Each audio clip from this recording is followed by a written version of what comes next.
लतीफ़ा अर्ज किया है। देवबंदियों के इमाम, उसका नाम अशरफ अली थानवी साहब है। वो अपनी किताब फ़लात यौमिया के अंदर 3 मकामात के ऊपर लिखा, मेरे गौस सकलैन का एक धोबी था, जब वो मर गया तो बाद में उस धोबी को किसी ने ख्वाब में देखा तो पूछा क्या बना, तो कहने लगा कुछ भी नहीं। फरिश्ते ने आके पूछा मन रब्बू का, रब कौन है? तो मैंने कहा मैं तो गौस पाक का धोबी हूँ। मुनकिर नकीर आए, उन्होंने आकर सवाल किया मर रब्बो का, कहने लगा अब्दुल कादिर जीलानी का धोबी हूँ। कहा महादीनों का, तेरा दीन क्या है? अरे कहा ना गौस पाक का धोबी हो। पता नहीं आपको भी उतना ही मजा आ रहा है जितना मुझे आ रहा है। पूछा माँ कौन सा तकूल क्या हाथ रहा चल ऊंची कहने लगा इतनी पहचान भी नहीं, गुनाहगार आदमी। हुजूर गौस पाक के घर से कपड़े आते थे, धो देता था। हुजूर गौस पाक का धोबी हूँ, इतनी बात कबूल हो, बख्श दो नहीं तो सजा दे। फरिश्ते हैरान, या अल्लाह कैसे बंदे से वादा पड़ा, ऊंची जो सवाल करते हैं जवाब एक ही देता है कि मैं अब्दुल कादिर जीलानी का धोबी हूँ। फरिश्तों ने कहा मौला किस बंदे के पास भेज दिया? आपका 2 ही बंदों से वास्ता पड़ा, एक वहां भी और एक सुन्नी।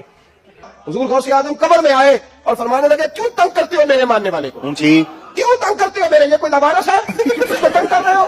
फरमाते हैं हुजूर गौस आजम ने फरमाया मुझसे पूछो क्या पूछना है, मुझसे पूछो। फरिश्ते कहने लगे हम पूछते ही नहीं, हम पूछते ही नहीं, अब्दुल कादिर जाने और खुदा जाने।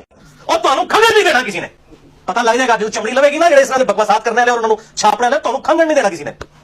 जैसे ही पूछना था फरिश्त वो धोबी जलाल में मैं जब से बोल रहा हूँ मुझे नहीं मालूम, बस इतना मालूम कि गौसे आजम का धोबी हूँ, इतना ही मालूम कि आगे कुछ नहीं मालूम, बस अब कुछ नहीं पूछना। ये पागल हो गया, पागल होने की अलामत है इसकी। चौथा सवाल है नहीं, उलमा पूछते नहीं, उसका जलाल देके वापिस चले गए। हुक्म हुआ, थानवी साहब लिखते हैं कि हुक्म हुआ फरिश्तों इसे जन्नत ले जाओ, ऊंची लेकिन मेरे अब्दुल कादिर जीलानी का धोबी है। पता नहीं आपको भी उतना ही मजा आ रहा है जितना मुझे आ रहा है। रब की बारगाह से हुक्म हुआ, ऐ फरिश्तों वो अगर हमें नहीं जानता तो क्या हुआ, हमारे महबूब वैसे आदम को तो जानता। उस धोबी की बख्शिश हो गई, धोबी की बख्शिश हो गई। ऊंची इस पर थानवी साहब लिखते फरमाते कि उसकी बख्शिश हो गई। और क्यों नहीं?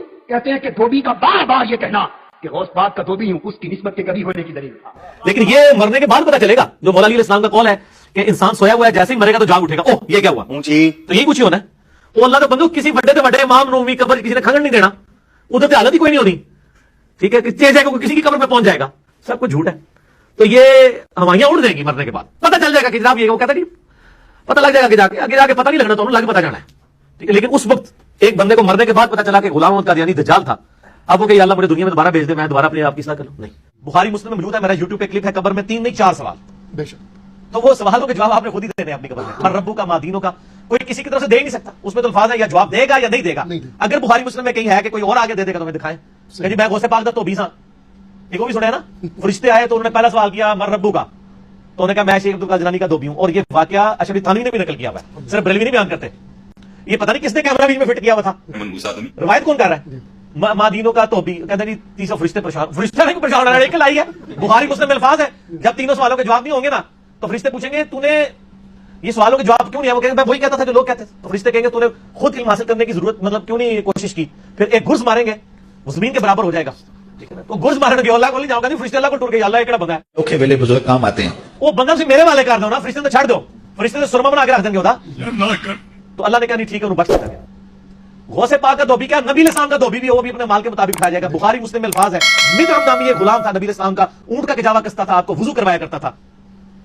गज़वा खैबर के मौका पे एक नामालूम तीर लगा, वो शहीद हो गया। साहबा ने कहा बड़ा खुश नसीब है शहीद हुआ है। आप मैं तुम इसे शहादत की खबरें और ये सुना रहे हो, खुश नसीब है। और मैं देख रहा हूं कि अल्लाह ताला ने इस पे आग की चादर डाल दी है, जो इसने मालिक गनीमत की एक चादर चोरी की थी। तो उसी गौसे पाक तो भी लेके बैठे हो, ओके वेले बुजुर्ग काम आते हैं, और कूड़ मारने बंद कर दो। और बुखारी मुस्लिम के अल्फाज है, मिशकात में भी मालिक गनीमत में चोरी के बयान वाले चैप्टर में आपको हदीस मिल जाएगी। साहबा कहते हैं अगर किसी ने एक रस्सी भी उठाई थी ना, वो भी उसने बैतुल माल में जमा करवा दी। यानी लोगों ने कहा ये रस्सी है ना, इसकी खैर है उठा के ले। ये साहबी में फर्क है और आम आदमी में। जब उनको हदीस पहुंचती थी फौरन तौबा करते थे। यहाँ लोग पूरे पूरे प्लाट अडप कर जाते हैं लोगों के। जामे तिर्मिज़ी में हदीस है कि सैयदना उस्मान गनी रज़ियल्लाहु तआला अन्हु अलैहि सलाम के बारे में आता है कि वो जब कभी कब्रिस्तान जाते तो इतना रोते कि उनकी दाढ़ी आंसुओं से तर हो जाती। तो साहब पूछते कि आपके सामने जब जहन्नुम का जिक्र होता है आप इतनी खशियत तारी नहीं होती, लेकिन कब्रिस्तान में कब्र के सामने ये मामलात आपके साथ क्यों होते?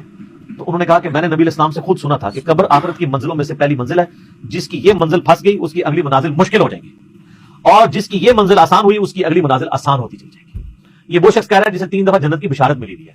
हमारे पास कोई जन्नत का टिकट नहीं है और हमारी बेपरवाही अपने उरूज के ऊपर है।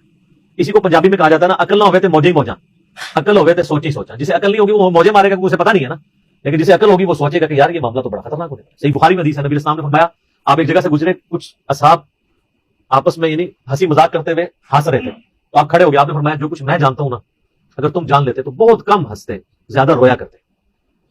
بہت سیریس کیس ہوتا ہے. صحیح مسلم میں حدیث ہے, آپ نے اسلام فرمایا میں نے ارادہ کیا کہ میں اللہ سے دعا کروں کہ تمہیں عذاب قبر سنوا دے. دکھانے والی تو کہانی ختم سر, سنوا دے. لیکن مجھے ڈر ہوا کہ اگر تم نے عذاب قبر سن لیا تم اپنے مردوں کو دفنا نہیں چھوڑ دو گے, ایسی خشیت تم پہ تاری ہو گئی. لیکن یہ اللہ تعالیٰ نے سب کچھ پردے میں رکھا ہے سر. صحیح بخاری میں حدیث ہے کہ میت جو ہے وہ چارپائی پہ کلام کرتی ہے. نیک میت کہتی ہے مجھے جلدی جلدی میری جگہ کی طرف لے چلو, اور جو بری میت ہے وہ چیخو پکار کرتی ہے کہ مجھے کہاں لے کر جا رہے ہو. اور نبی اسلام کے الفاظ ہیں صحیح بخاری میں کہ زمین و آسمان کی ہر مخلوق اس کی چیخیں سنتی ہے سوائے جنوں اور انسانوں کے, کیونکہ جنوں اور انسانوں کو اللہ تعالیٰ نے غیب کے پردے میں یہ چیزیں رکھی ہیں نا, اسی کے بدلے جنت ہے. ان الذین یخشون ربهم بالغیب لہم مغفرۃ و اجر کبیر. جو لوگ دن دیکھے اپنے رب سے ڈرتے ہیں ان کے لیے مغفرت ہے اور اجر کبیر ہے. دیکھ کے تو سب نے مان لینا ہے.